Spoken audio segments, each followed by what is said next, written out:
Guys, we've got to talk about the Donald. Over the last several months, many of us on the right, myself included, have raised the alarm about the disturbing revelations made public by the Twitter files, showing an alarming collusion between federal agencies like the FBI within the government and Twitter employees discussing who will be banned and blocked and censored, and even lobbying for specific accounts and people to be banned or censored. That's a serious violation of free speech principles and raises massive First Amendment red flags. So Republicans and the right have been freaking out about this. But it looks like Donald Trump might have done it too. At a House Oversight Committee this week, we learned that Donald Trump apparently had his White House contact Twitter and try to take down mean tweets about him. Watch this exchange between Democratic Congressman Jerry Connolly and a former Twitter executive.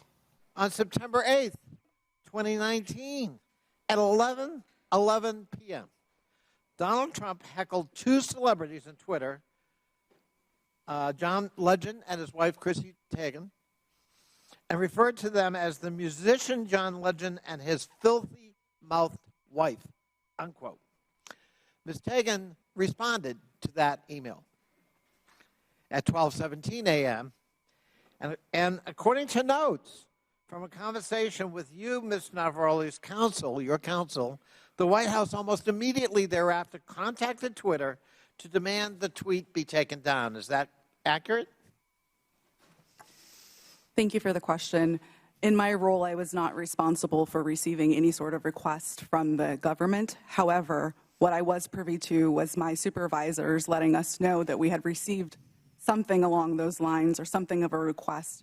In that particular instance, I do remember hearing that we had received a request from the White House to make sure that we evaluated this tweet and that they wanted it to come down because it was a derogatory statement directed towards the president. They wanted it to come down. They made that request. To my recollection, yes. I thought that was an inappropriate action by a government official. Earlier, you testified about a 2019 tweet that was about President Trump, and I think it was from Ms. Teigen. What was the tweet about? Would you like me to give the direct quote? Yeah. Please excuse my language. This is a direct quote, but Chrissy Teigen referred to Donald Trump as a pussy-ass bitch. Okay. Free speech. And what happened after Ms. Teigen posted her tweet? What did the White House do? What did the Trump White House do?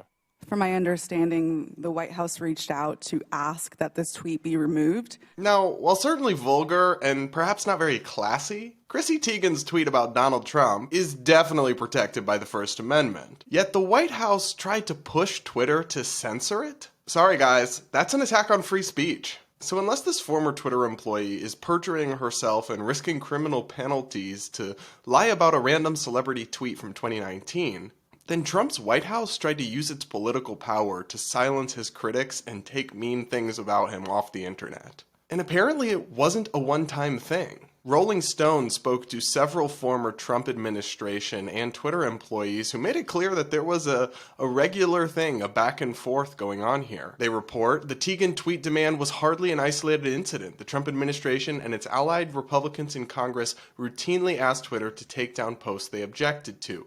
The exact behavior they're claiming makes President Biden, the Democrats, and Twitter complicit in an anti-free speech conspiracy to muzzle conservatives online.